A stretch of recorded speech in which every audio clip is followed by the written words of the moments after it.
Good morning. My name is Mike Vasquez, and I'm hosting today's webinar on trends and insights on 3D printing adoption based on some of the research our firm has done over the last few months. Thank you for joining me, and thank you especially to those who have taken the time to fill out the survey on 3D printing adoption.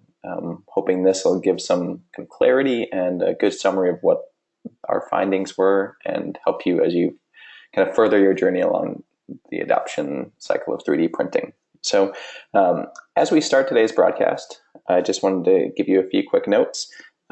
Based in Chicago, so if you hear periodically trains going through in the background, that's because of the L subway line that's right near the office, so no worries there, but we'll try and minimize that to the best of our ability. Also, everyone should be on mute, but if you do have questions, there's an area where you can add in questions and check out the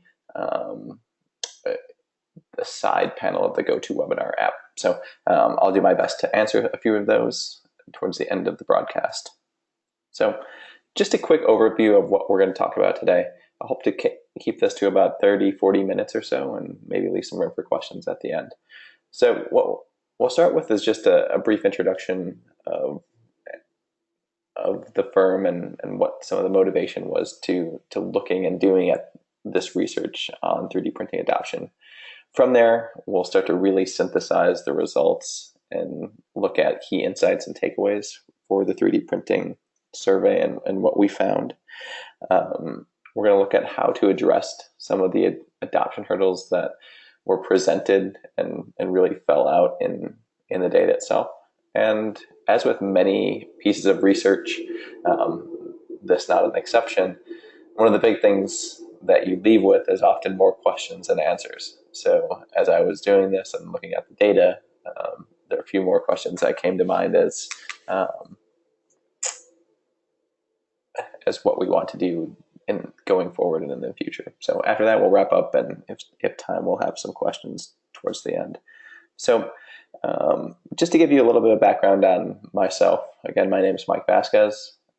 I have over 10 years of experience in working with additive manufacturing technologies, both in the lab, in the workforce, doing kind of hands-on development of 3D printing parts and products, prototypes, as well as materials development. I do a lot of invited talks and thought leadership on the industry, both in the academic and a professional context. So I have my ear to the ground as to what the new trends and kind of way forward of the 3D printing space is. My background in general is in materials engineering, first at MIT, and then a deeper dive into 3D printing at Loughborough University in the UK. I'm also a member of the Digital Manufacturing and Design Innovation Institute, the DMDII, which is a sister institute of America Makes, the 3D printing specific one, which I know a few of those of you who took the survey are members of. So this is an institute, the DMDII is based in Chicago, on one of the kind of breakout boards to help grow the engagement of small and medium-sized enterprises. So I'm really excited to talk with you today. I think my interest in the space is more from kind of a combination of things. There are a number of engineering challenges with 3D printing, as many of you know, whether that's materials or software or process control. But it's also a technology that is new to many organizations, and with that comes adoption difficulties on the people side. So how do you engage with the technology? How do you teach people to use it? How do you kind of plan for effective management of budgets and kind of game planning and scoping out appropriate projects for it? So I think that's what keeps me excited to work in this space and share some of my knowledge with you. So I run a company in Chicago called 3Degrees.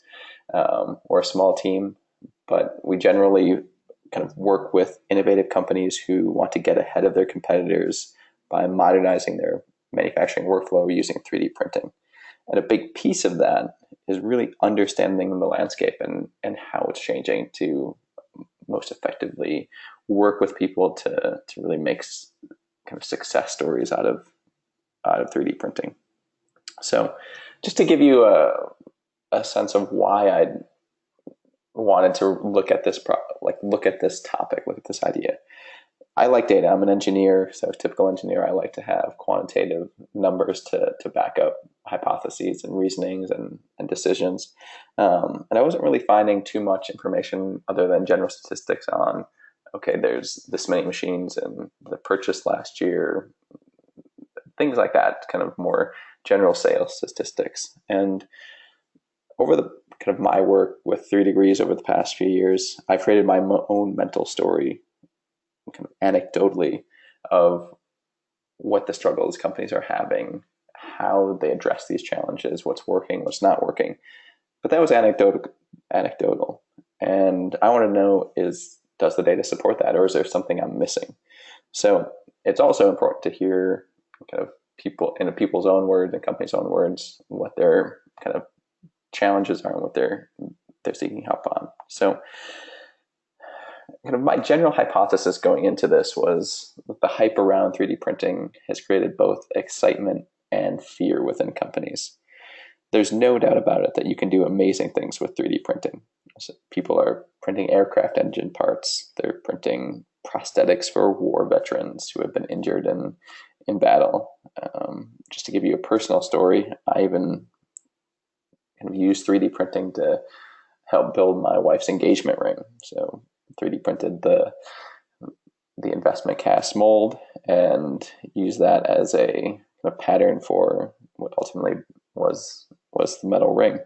And lucky to say, she said yes. And so it's kind of a nice story to tell people of how some of the work I've done in engineering has influenced me in other ways. So with all these amazing things that the technology can do, there is also very much reality of kind of fear or hesitation within the industry, specifically with kind of around the mentality of, is this technology going to completely replace the way I'm doing things, my job even? And that has led to pushback in some areas of companies, and in others, it's kind of caused companies to give pause to how they think about adopting the technology. So along those same lines, most companies see the potential. There's no shortage of stories about 3D printing and how it's being successfully integrated. But the challenge is, and this has a lot to do with how the industry has evolved over the last 30 years or so, is that companies are uncertain as to how it will impact their business. And mainly because it's so segmented at the moment, still things are continuing to change. There are multiple different types of technology, different materials. There's no one-size-fits-all solution. So companies struggle with, okay, where do I start? How much do I invest? Do I invest now? Do I invest in 5 years when it's more mature, when standards are in place? So I think this is kind of some of the dynamics that people are battling with every day. So one of the ways I like to view the 3D printing space is kind of along this hype curve, and this is a Gartner hype cycle. Many of you have seen this before, but really starts with a kind of a technology trigger. And I would say for this, it wasn't necessarily when 3D printing was invented in the 80s, but it's more when in kind of the early 2000s, when a lot of the patents started to come off the books for certain technologies like FDM. And you saw this proliferation of new technologies that were lower cost entering the market. So this started to get this conversation going as, is everyone going to have printers in their home?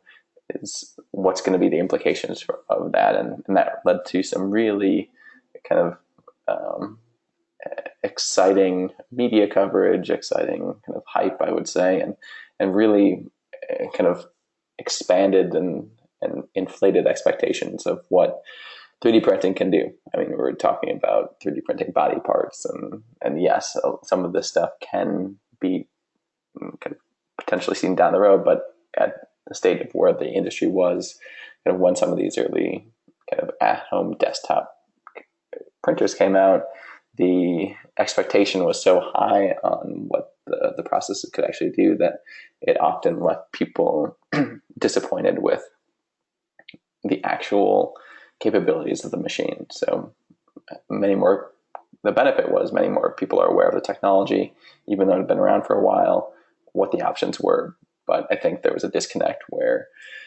the hype was so much that people had an expectation that it was much more mature than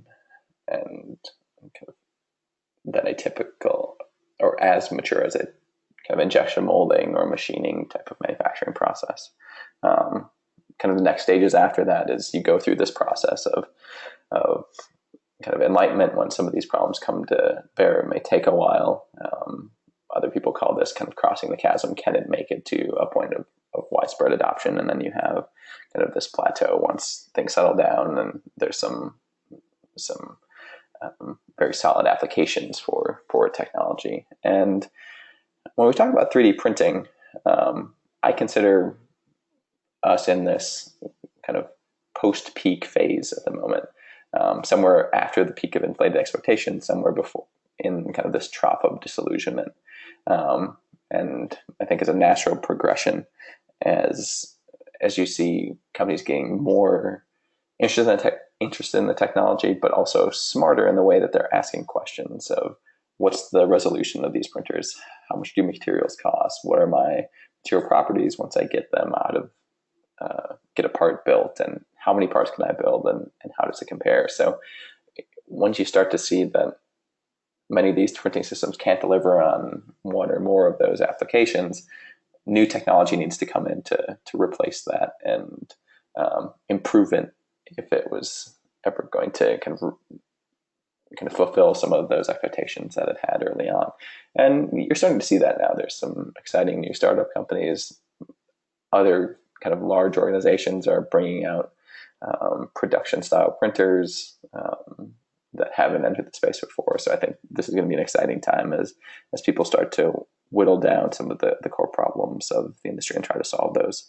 And it was just interesting as well that I was looking at this the other day of how does this track to Google searches of 3D printing. So Google has this great tool where you can look at how does a search term trend or gain in popularity as compared to other search terms around the same time. So I took a look at Google search terms for 3D printing from 2005 all the way to present, and you see this kind of early kind of white noise almost, and then this kind of high peak of excitement and searching for it. So getting back now to what we're here to talk about today, I just wanted to use that as a primer to start the conversation. But for the survey itself, spent about 2 months on it, getting out to various organizations and individuals using the 3D printing technology. We ended up getting about 50 or so respondents. It's still going to be open, so I'll add in more people and like to grow that as well. But I think I wanted to start kind of collecting data and synthesizing the data at this point when we got a good cohort of participants. So manufacturing companies of all shapes and sizes participated, from one of the world's largest aerospace companies with a variety of different technologies.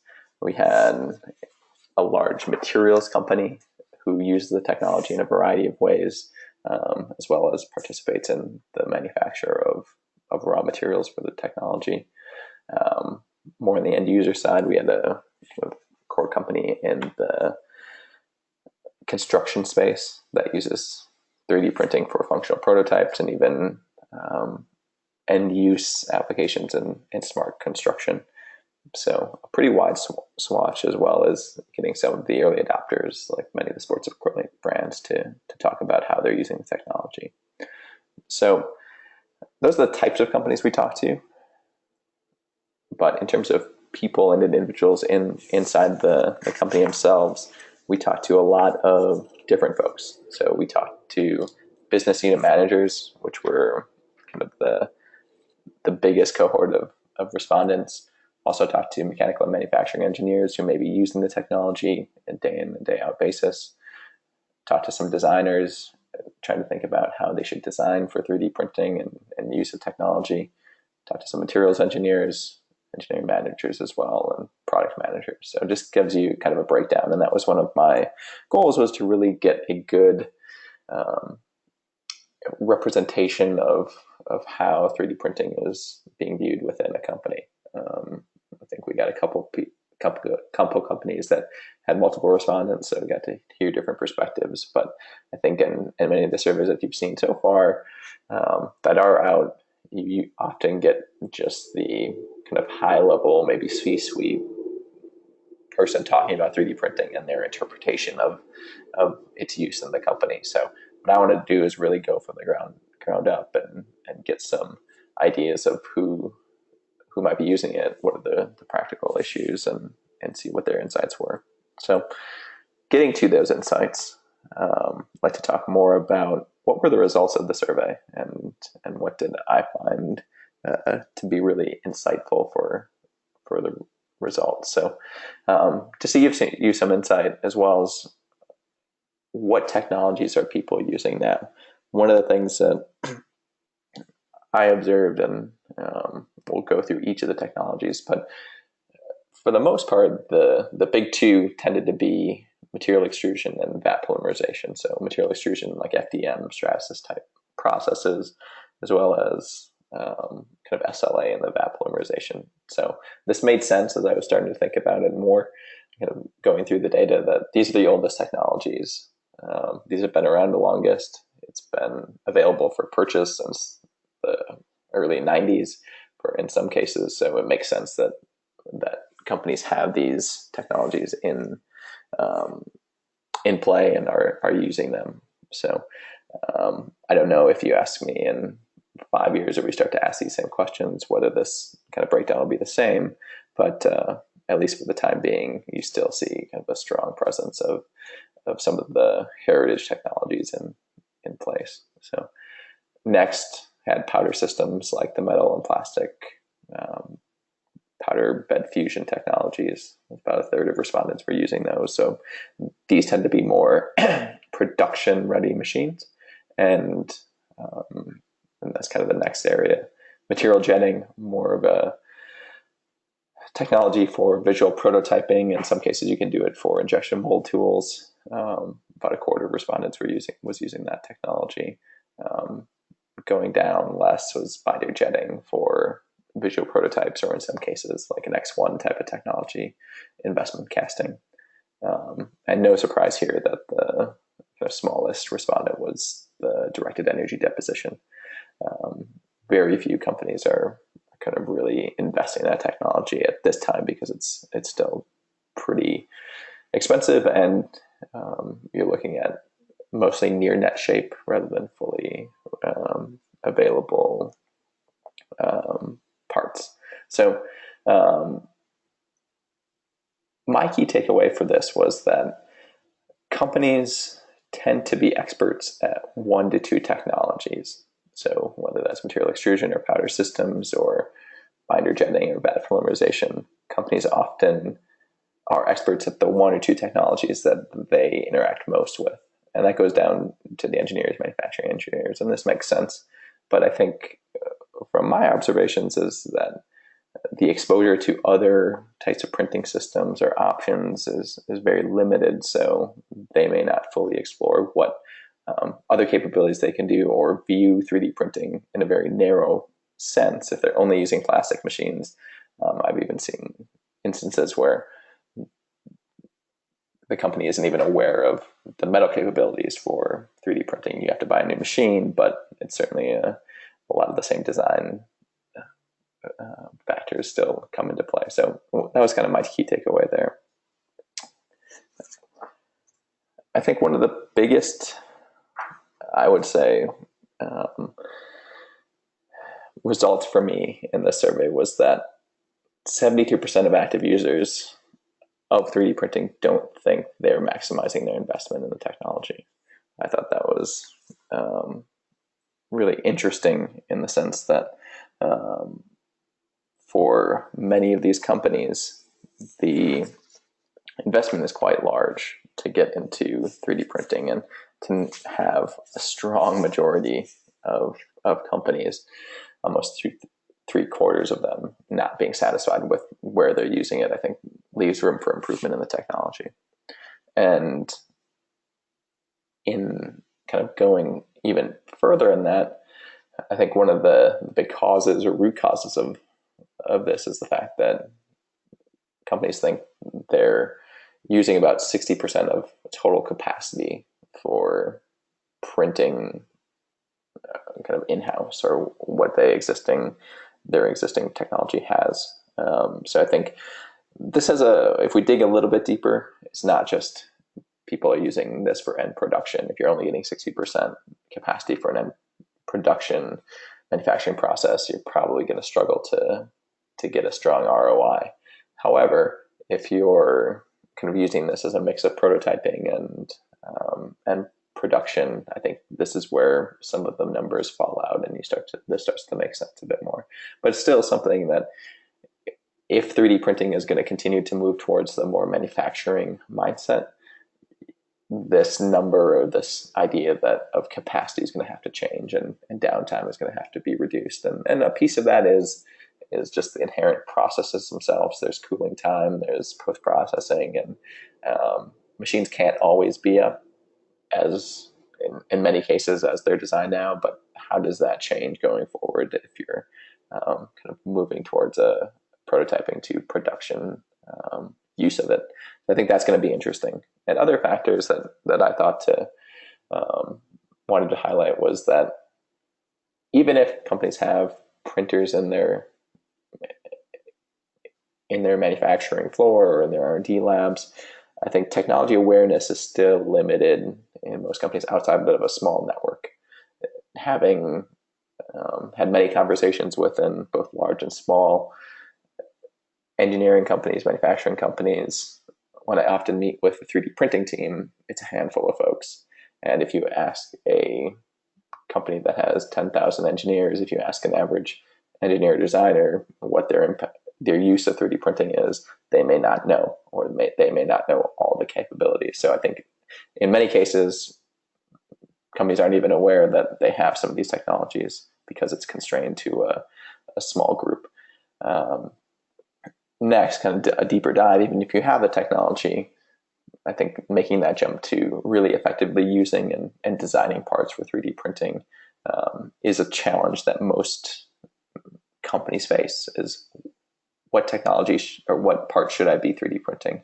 What material should I be using? How should I use it in our space? Should I be designing jigs and fixtures, or should I be designing kind of bridge tooling? Should I be designing end products or customized products? I think having an answer to all of those is often more challenging, because it's not just a decision that lies within one person. It has to be multiple groups, multiple people. It impacts marketing, sales. How do you get it to customers as well? Another factor to think about, and often heard back from many of the survey respondents, was that they've either kind of made a wrong machine choice and are limited by materials, or they don't have the capabilities to do a particular material that they would like with their given process. So it's a factor of they may have kind of been constrained by their purchasing, but also I think the fact of the matter is that in the 3D printing space at the moment, materials are a big issue. Compared to an injection molding or machining, the number of plastics or alloys or metals are very small, and they can be expensive. And in some cases, your machines are locked down to what materials you can actually use. So I think this transition where an engineer may have to make compromises on what they're using that often is a big barrier to adoption as well. And finally, I think with this thought is, as the technology transitions more towards manufacturing, away from prototyping, there's going to be this lack of infrastructure around the systems themselves. So oftentimes these machines, as they were brought into companies, were one-off, two-off purchases. operating them could take one or two people, and they weren't necessarily talking to each other, machines themselves. We weren't tracking a lot of data and kind of monitoring what parts are coming out. So as you try to scale, I think there's limited infrastructure around 3D printing, which has kind of led to reduced volume, reduced capacity. Also something when I think of infrastructure around 3D printing, not just kind of physical data infrastructure, engineering infrastructure, but it's also ideas such as standards and compliance issues of how am I going to validate parts when they come out of build? Do they match the geometry that I want? Do they match the mechanical properties? So all of these questions are still yet to be fully flushed out in the industry, and are kind of contributing to this idea that 70% of users aren't really satisfied with where they're at in terms of 3D printing. So I don't mean to be all doom and gloom, but I think there's a lot of potential that I saw in talking to companies and getting data back on the survey, in the fact that if shown a viable business model, over half of the companies surveyed would spend over $250,000 on the technology within the next 1 to 3 years. I think that's an important number to see, because people get the potential of technology. They understand some of the risks and associated with it and the challenges of adoption, but they have money to spend. They see it as like there is real potential. If they can design something more customized, that's going to impact their customers, and that's going to potentially grow their business in a variety of ways, or help them kind of produce something a little bit faster, cheaper, or smaller volume, so they don't have to hold as much in inventory. So I think people understand the business model. They're just trying to get those next steps and kind of really bring down that activation energy to and want to spend money to solve those problems. So the next thing that I thought was insightful is, as you're making these decisions, I asked what information is most beneficial to kind of helping the adoption cycle, or where are you struggling now? And the biggest answer, kind of the top two were the biggest answer. About almost 40% of respondents said that how to design products that take advantage of 3D printing technology was critical for them. So as I was saying before, where are the opportunities? How do I do it? And how do I match it, my design with the capabilities of the printer?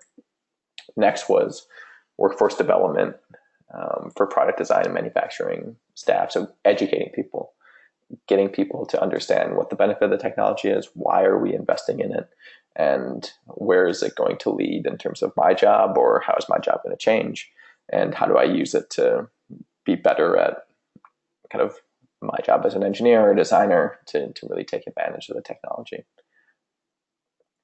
Next was how to select the appropriate 3D printing materials and process.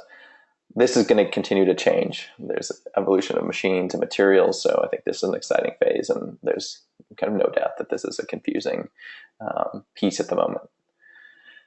Setting up safe and efficient manufacturing infrastructure, and another big area.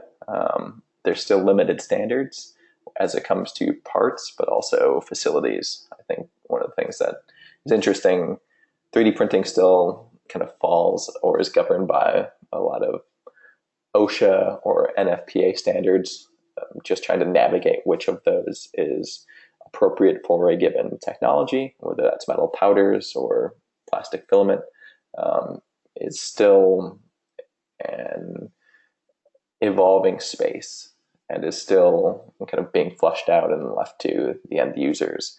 I think it's going to become more and more important as 3D printing goes from prototyping and 1 or 2 or a half dozen machines to 10 or 20 in a facility. So there are different precautions that need to be taken. And there were some other things that were listed as well. Kind of design optimization was one, and simulation of processes. So the next question that we asked was, what does success look like? And if you're using the technology and kind of not where you're at now, what do you need to do to, or what are kind of the end results that you would like to see by using 3D printing or a variety of machines? So one was greater machine reliability and uptime, as well as greater uniformity between builds. So kind of something that's echoed over and over again is making sure the printer works and you get the same thing off every time. That's not always the case, and you have to manage that pretty carefully, especially if you're doing production level 3D printing.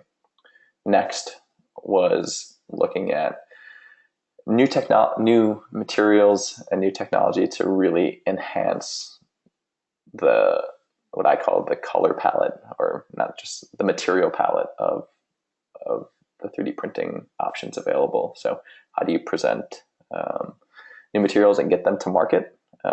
If you're a chemical company, where your inlets to producing a new powder, a new filament, or new kind of alloy, how does that impact getting kind of approval from a machine manufacturer? But also kind of the other side of the coin is, as an end user, where do I get new materials and that match my kind of needs, and how does that match with the fact that you're producing parts layer upon layer, and can you trust the mechanical properties? So all of this kind of goes into play on this one.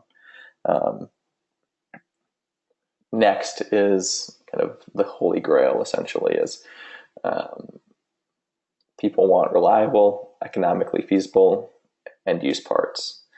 And that's the big theme I think I took away from the results overall, is that people understand the idea of using 3D printing for prototyping, and it's not new. You can apply very successful business models and ROI to that equation. But if you're trying to move towards end-use parts, that's where the money starts to hit the wall, or engineering implementation and integration starts to really kind of put the brakes on that, and looking where that happens. But I think something that companies are excited about, and I think see it as not too far away. So I always like to take tactical things that you can do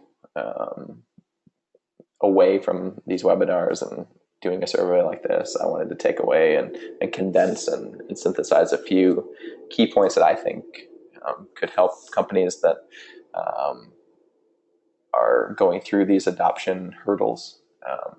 In my experience, the most effective users of the technology have a plan that is robust and adaptable to a changing industry.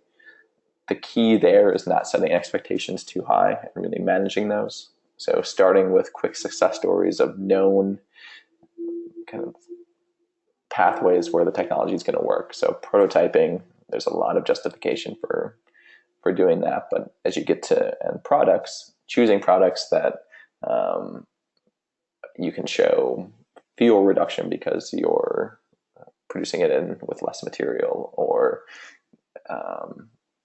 it's a more complex design that you would never been able to do, or have been very expensive to do with another type of technology. So trying to find those core applications right away to show quick wins and is really important. So a few steps that you can take immediately that I'd just like to highlight. These are, again, just suggestions, but get you thinking in the mindset of confronting these hurdles and trying to improve your capabilities. First one is try to improve your ability to recognize 3D printing opportunities. If you go through a manufacturing floor, there are probably any number of applications, whether it's helping with assembly or putting fixtures on, or kind of building your capacity of using 3D printing technologies. It's not just for end products, but for other enabling technologies or enabling parts within a manufacturing space. The next thing you want to do is make sure you have some sort of benchmark where you can show a clear, this was the process we did before without 3D printing, this is how we adopted 3D printing, and here are the changes, here's this time it took, here are the money issues, and here's kind of the results. So I think that's really important, so you can have a story to tell people and evangelize a little bit within the organization. It's important to stay updated on current technologies, as we said, kind of going all the way back to the start of the talk this morning. This idea that we're in kind of a trough of disillusionment where companies are innovating and trying to solve some of these problems of scale and materials. So keeping an eye on where the technology is and how it might benefit you is really going to be important.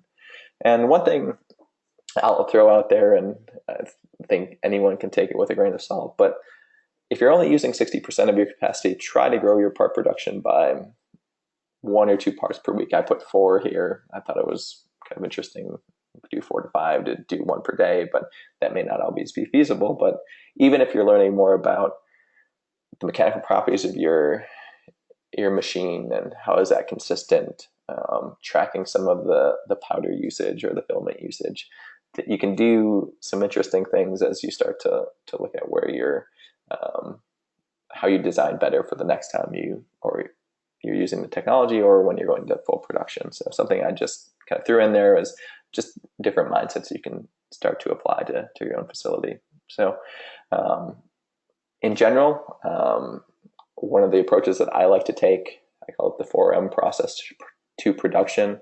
When you're looking at taking 3D printing from a nascent prototyping technology to production, I have kind of a 4-step thought process that I run through with companies and have had good experience working with them.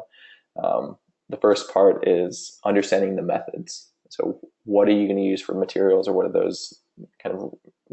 those requirements that that you need to achieve to get success? How is that going to take place? Is it a group? Is it going to be an individual? Is it a new factory? What does that all look like?